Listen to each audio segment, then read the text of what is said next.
Welcome to my stress series, and I've titled today The Vicious Cookie Cycle, Stress, Insulin, and Blood Sugar. And I'm trying to bring sort of two themes together. So for the month of July, we were talking about hormones, and you've probably seen some great topics from the other doctors here. And I've been talking a lot about stress. So I wanted to share my story with you, and we're going to talk about kind of the combination of the two, the insulin hormone and stress. So the three things that I'm going to be talking about is, how stress can lead to things like, weight gain, and I'll share with you my story there. Number two, we're going to talk about a bit of the science about how those hormones work, and especially for around weight gain there. And then number three, I'm going to share with you some ideas to break that cycle. Okay, so that's the topic for today. And let me just get oriented there. Now let me introduce myself for those who are joining us for the first time. Welcome. My name is Dr. Jeffrey Lee, and I'm both a naturopathic doctor as well as a registered acupuncturist. I've been in practice for 15 years, and I'm super passionate at helping patients really get to the root cause of what's going on. And I'm launching this stress series. And for those of you following, you're kind of seeing my progression where I'm doing some Facebook Lives. Last week, I just launched my stress quiz, and the URL is howstressedareyou.com, and I invite you to go and take that free stress quiz, and you're gonna it's gonna rank you to see how you're doing on sort of the Brio stress pyramid, and you're also gonna get some follow-up PDFs, which are just chock full of information to just help you get out of stress. So the reason why I'm doing this stress series is a lot of people are under a lot of stress, and I think some of us don't even realize how much stress we're under. So I hope that this can serve all of you, these helpful tips there. The other thing I'm really excited about is this week and next week I'm actually launching my first ever webinar. So I'm continuing with that stress theme, and the URL for this free webinar is ultimatestressreduction.com. So it's ultimatestressreduction.com, and I'm going to give an hour free webinar every day starting tomorrow, and I'm going to be giving some tips for how to instantly reduce stress now, and then I'm going to talk a little bit more about the course that I'm going to be launching. So I invite all of you to go to ultimatestressreduction.com to check it out. So excellent. Now today we are talking about the vicious cookie cycle, and I titled it the vicious cookie cycle because I love cookies. And so back then, I'm going to share with you kind of my time at UBC, where I was probably an extra 50 pounds heavier than I am right now. So I know firsthand what it's like to feel stressed and have that stress really impact a lot of my habits there. And I was, very addicted to sugar back then. And if I'm perfectly honest with you right now, I still have this sweet tooth, but I've learned to understand my body and learn to resist a lot of the temptations of the sugars and all that. So I'll share that with you in a moment. But my story is this. So back at UBC, I was, quite stressed out as a student, and what was very typical is after a stressful time, whether it's through midterms, exams, I really, needed that kind of reward, and my reward of choice was sugar. So I got into a terrible habit of, consuming sugar, because sugar, and I'll share with you kind of the different forms of it, but I would consume sugar, it would actually hit my pleasure centers in my brain, and I would feel good temporarily until, the insulin levels kind of caused the sugars to come back down. And then it brought me back to reality, and then I remember getting headaches there, and I just remember craving a lot more sugar there. So that was a habit that I got into, and I think a lot of students or a lot of people going through that stress cycle can relate to. And so during my times at UBC, you can see me often grabbing a cookie as a snack, right? Just to get my sugar levels up. And a typical day at UBC, and I shared this in a couple of, I think, other Facebook Lives, but I could start off the morning with one of those cinnamon buns. And for those of you out there who are nodding, who had a cinnamon bun at UBC, they're really good. So I'd have a cinnamon bun and a coffee. And then usually by like my second class, I'm just fatigued, or I just have difficulty focusing and my energy is crashing. So after that second class, I would go and grab a Rise and Shine muffin or like a banana bread or something like that to just get my levels up again, my energy levels. And then at lunchtime, I would crave some kind of heavy carbohydrate meal, like either a sub or a sandwich, or for those of you who remember pi r squared, like a pizza. Oh, that was kind of like my go-to. So, I'm already starting this morning off on the wrong foot, where I'm having cinnamon buns, then I'm having like a pizza. And then at nighttime, especially around exam times, I would go to the village and I would have like a big plate of rice, or the cafeteria, a big plate of pasta. So I got into a terrible habit there. So in the 90s, as a student, I had no idea that this was not good. This was something that I just got very used to. So, actually, to make matters worse, definitely during exam times, I would be craving pop. I'd be craving soda and chocolate. So I wonder if any of you guys can relate there. So I just wanted to share with you, that's kind of my story of how I just got used to this, right? I got into this vicious cycle of needing the carbohydrates there, and it was really stress that triggered it for me. So I was an emotional eater. I would eat under stressful conditions there. So the next, I want to talk to you, my second point is the science around kind of insulin and blood sugar and stress there. So this is typically what happens in the body. When we have anything like carbohydrates in the body, it gets absorbed in the body, and if it's a regular amount of carbohydrates. Now, actually, this is a good time, maybe let me distinguish, because I shouldn't say all carbohydrates are bad. Like, complex carbohydrates are things like vegetables, right, and fruit. And complex carbohydrates are fantastic for you because they're chock full of nutrients, a lot of vitamins, a lot of minerals, and they have a lot of fiber. Okay, so that is fantastic. So what I mean by carbohydrates is I just ate a lot of simple carbohydrates, so a lot of baked goods, a lot of bread, a lot of white rice, and that's just what I craved. And it was because of those simple carbohydrates I got into the cycle of just only or predominantly eating a lot of simple carbohydrates, and that's when my weight just totally increased. And in a matter of like just a couple of years, I really gained a lot of weight there. And it was just, as a student, I just thought, well, I need that fuel for my brain, and not realizing that the food that I chose was just terrible for me at that time. So just that's a little bit of the background. Now, in a typical meal, you're going to have a bit of carbohydrates, proteins, and fats there. But what happens and I'm going to zero in on the carbohydrates. So our body absorbs, our digestive system breaks things down. We absorb the carbohydrate, and then we get it into our bloodstream. And the bloodstream, the carbohydrates breaks down into glucose. And glucose is a very important fuel source. Our brain is very dependent on glucose, but as well as our muscles. So typically, if after a meal, if you go for a walk, you're using your muscles, your leg muscles, your arm muscles, you're going to be burning off a lot of that glucose, which is a good thing. And now I want to now contrast to why I'm calling it the vicious cookie cycle is when you're eating like a high simple carbohydrate snack or something that has a lot of sugar in it, that gets absorbed very quickly from our digestive system into the bloodstream. Because like a baked good, a piece of chocolate, all that, there's no fiber or there's no like protein or fats that hold it together, so it delays the release of it. So because if you eat just a simple carbohydrate snack there, it just rushes into your bloodstream.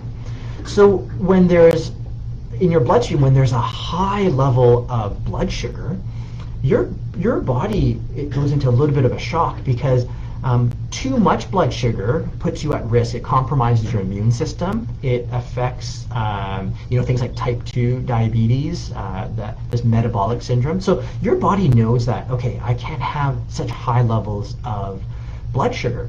So what it does is it releases insulin. So insulin is a hormone that comes out of our pancreas. And the role of insulin is to recognize that the blood sugar, too much blood sugar, so it's going to now knock on the doors of these cells. So it could be muscle cells, it could be cells in our liver, but the role of insulin is it knocks on the door and it opens the door and it stores our glucose. So it stores that simple carbohydrate turned into glucose, stores into the liver or stores into the muscle. Okay, so that's the role of insulin. But this is what happens when you eat like a really sugary snack there. You get way too much blood sugar, then your body releases way too much insulin. The insulin then goes and stores all of that blood sugar because you have so much insulin. Then all of a sudden, this balance in your blood drops. You actually don't have enough blood sugar. Then your brain is like, oh no, I need to fuel, I need to think. So that's where the cravings start. So that vicious cookie cycle for me, I would go through the morning, I would eat a cinnamon bun, then by second class, my energy has crashed. So my brain's like, if you want to make it the rest of this morning, you need to fuel yourself. So then I start getting these hungry signals, right? And then I go and grab another sugary snack, and this cycle kind of repeats itself. Now the kicker of this is we are in a culture that has an abundance amount. We have lots of food available, right? I could go walk out the door and within 5 minutes I could be eating something. So we have plenty of calories in our diet there. And now the problem with that is we're not used to having anything with starvation. Like we don't have our body's not as efficient anymore to burn the fats that's stored in our bodies. We're just ready to burn carbohydrates because that's the easiest thing to do. Now, the problem with that is when we have too much carbohydrates, too much sugar in our diet, and our cells, like our liver and our muscles, it has more than enough glucose. Then what happens is we become insulin resistant. It's too full, so every time the insulin's knocking on the door, hey, let me in, let me store this sugar, there's no need anymore. So that's where we start getting insulin resistant there, and that's where we start getting into the slippery road leading to type 2 diabetes. So I hope that makes sense. I just wanted to simplify the science behind that, and it looks like there may be a question there. So. Okay, good question. So somebody asked, what about sweet vegetables like beets or sweet potatoes? Should we limit these too? That's an excellent question. So for some of my patients, if I have recognized that they are on this kind of continuum where they're heading towards like type 2 diabetes, or they're having a little bit of metabolism issues, yes, things like sweet like fruit, for example, or sweet vegetables, I might have my patients limit that. And or I'll come up with certain strategies, like if you're going to have this, make sure you're going to have a lot of like whole fiber with this meal, right? Make sure that you've got, and I know a lot of fruits and vegetables built in have a lot of fiber, which is fantastic. But sometimes I might tell my type 2 diabetic patient, if you're going to have these kind of foods there where it's higher on the glycemic index, where it'll probably impact your blood sugar, make sure you're taking it with some protein or some fats there. So this is where I get a chance to customize a diet for each of my patients there. So that's a fantastic question, and I'm glad you asked that there. So I hope that made sense there. Now, what I want to talk about next is how to break this vicious cookie cycle. Because like this patient asked here, that's an excellent question, because I do customize it for each person. Because we all kind of respond a bit differently.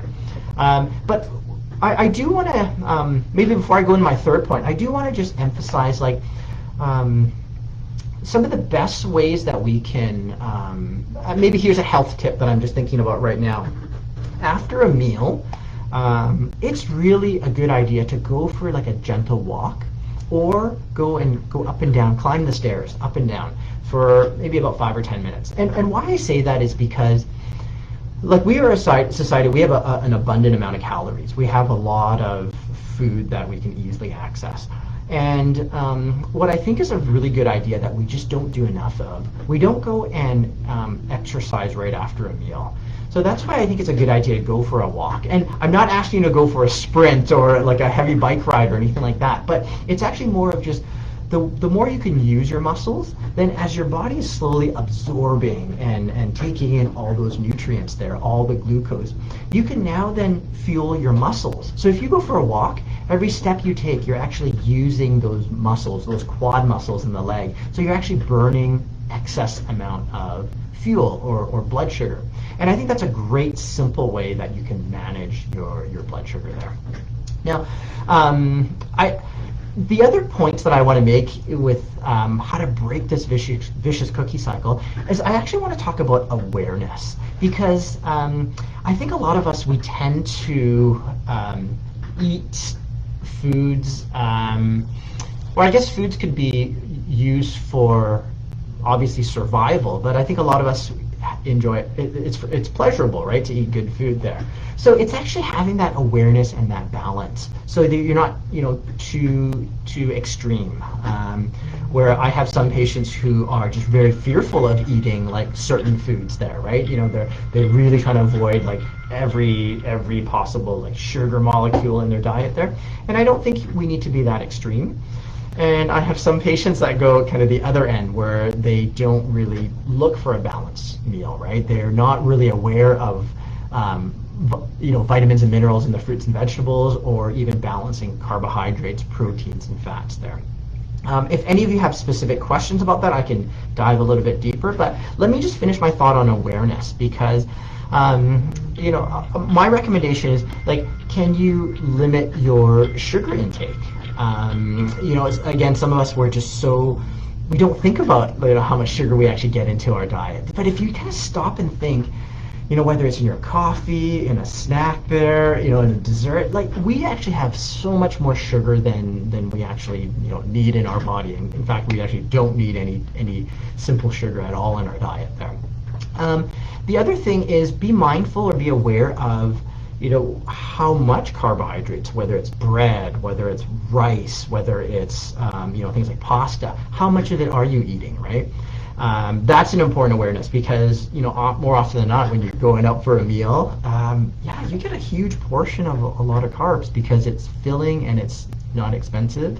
But we just kind of trained ourselves to eat large meals, and it just makes me think. I used to live in the U.S. I was living in the U.S. for about six or 6.5 years, and the portions in the U.S. are just much larger. And it's not a knock against in the U.S. It's just, but it was so interesting. I just kind of trained myself to eat that larger portion, and I didn't even think about it. And then so that's something that I'm quite aware right now. Is like, how much do I really need to eat, right, to feel healthy? Another thing for awareness is fiber. This is something that I teach a lot of my patients, and I kind of hinted to it a bit earlier, where fiber is a really important, and let me talk about it a little bit more. So there's soluble fiber and there's insoluble fiber. Soluble fiber, think of things like apples and pears, where that's the type of fiber that bulks things up. So when you eat a lot of soluble fiber, it kind of bulks up your stools there, for example. Insoluble fiber, think of dark leafy greens. It's kind of like the Roto-Rooter, where that roughage, where it just kind of cleans out your digestive system. So we really need both types of fiber to have just a healthy digestive system there. So don't forget about fiber. So if you are having a craving or something like that, think about fiber. And actually, I'll share with you what I do. Some of the times where if I have that sugary craving, I figured out for my body, sometimes I'll misinterpret that signal where I'm actually thirsty. So the first thing that I'll do is, if I'm having a little bit of a craving in the middle in the evening or something, I will make sure I have like a glass of water. And 7 times out of 10, that's all I need. Okay, and that's pretty good. So, but if I'm still kind of peckish, a little bit hungry, or I just want to snack on something, that's when I'll actually go and have some kind of fiber, and what I mean is like a fruit or something. I might have an apple, or I might grab like a cucumber or something like that. And most of the time after that, that's all I need. So, just a healthier kind of snack option that has a good amount of fiber, I feel that I'm satiated by that. And in that rare occasion where I feel like, I need something sweet, which is, quite rare, this is when I'll maybe have a nice piece of dark chocolate. So that's what I do, because from a genetic standpoint, I do have a sweet tooth, right? This is something that's, I've shared about this before. And so those are some of the tips that I do. So I just want to share about the awareness there. And then the second thing is I just want to mention the awareness of stress in your life, because stress really does trigger a lot of this kind of bad habits around overeating there. So some things to think about, are you taking time right now to just kind of pause, to do a bit of deep breathing, just to kind of relax and just kind of reconnect? And instead, are you, go all the time? Are you, constantly stressed out? So pausing is really important. And I always remind my patients to ponder. Ponder is, take time to process things. Take time to write and to journal. Put your thoughts on paper. Wrestle through some ideas rather than darting around feeling all scattered there. And then thirdly, to just release some of that stress, I invite you to play. Do something fun every single day. Connect with a friend. Do something that you enjoy, whether it's reading a book or meditating or even playing a little game or something like that. Just have a bit of fun every day, and that will help kind of lower that stress. So that's what I wanted to share with you around this vicious cookie cycle. And I have a couple of questions here that I'm going to answer. Should we have fruits after dinner or before dinner? Oh, excellent question there. This is where, that's a really good question, because I think it's a common habit for maybe a lot of my Asian patients too. After a meal, you're going to have a fruit as a dessert. And I think that's perfectly fine. And so having it before or after, I think that's an excellent question, because I've had some patients ask, is it better to have it before because it's more efficiently digested, and it's, it might ferment in your digestive system if it's a little bit, extended period of time in your gut. For the most part, I think having fruit at the end of dinner is better. But some patients or some people might argue, hey, there's a bit more enzymes in fruits, right? Isn't it better to have it earlier? I think for the most part, I'm thinking around the sugar content, and although fruits have a lot of vitamins and minerals there, I do encourage my patients to make sure that they have a lot more vegetables than fruit in their diet, and it really depends on each individual. So some people really thrive with having an abundant amount of fruit in their diet, and I can usually tell that after getting a detailed history or diet assessment. But I usually would save fruit for the end of the dinner, or even kind of snacks in between meals. And a snack, if you are not allergic to nuts, for example, I sometimes will tell my patients, have half an apple with half with a handful of almonds there. That's a really well balanced snack that has a lot of good flavor, but also good fiber and just a lot of good nutrients there. Excellent. Any other questions? And as I'm waiting, because I know that sometimes there's a delay as I'm waiting for some of the questions, I'm just going to do kind of a little bit of a summary. So I talked a little bit about my story at UBC with my own 50-pound weight gain there. So see if you can relate to that, and I hope that you can see patterns in your own lifestyle there. I talked a little bit about the science of kind of the vicious cookie cycle, about the insulin and blood sugar. I hope that made sense how I broke that down there. And then I summarized with a bit of the awareness there. And for those of you who are joining us right now, I just want to remind you that I'm super excited about my webinar that I'm launching. It's a free webinar, and it's going to go into actually a lot of detail of stress management tips there. And then I'm also going to be doing a very brief intro to my online course, which I'm about to launch soon. So I'm terribly excited about that. And so it's the URL is ultimatestressreduction.com, and I hope to see everyone there. And okay, and another good question there. How many fruits a day would be okay? Okay, I really like that question. So typically you hear people say, have 10 fruits and vegetables a day there. I really like to recommend the ratio of maybe 75% of your fruits and vegetables be vegetables and about 25% fruit there. And I think that's usually like a good, safe balance there. And then definitely it changes from season to season, right? So I usually in the summertime, if my patients are out and about, they're very active, they can burn off a little bit more of that sugar there. And within the season, like where we live, lots of berries, a lot of blueberries. So that's when I might have patients like enjoy a little bit more fruit during that time period. I think that's okay. Our body's kind of in tune with the season there. But a general rule that I tell my patients is 75% vegetables, 25% fruit there. I hope that answers your question. Excellent. I love this participation, and I love the interactions, and yeah, keep giving me some emojis, and just kind of that this is fantastic there.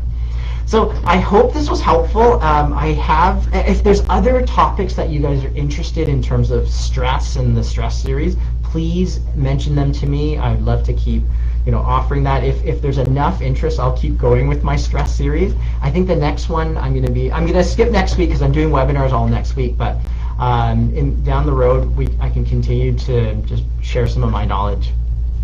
So it looks like there's no more questions. Thank you very much for joining me, and I look forward to you and to seeing you next time. And yeah, take care.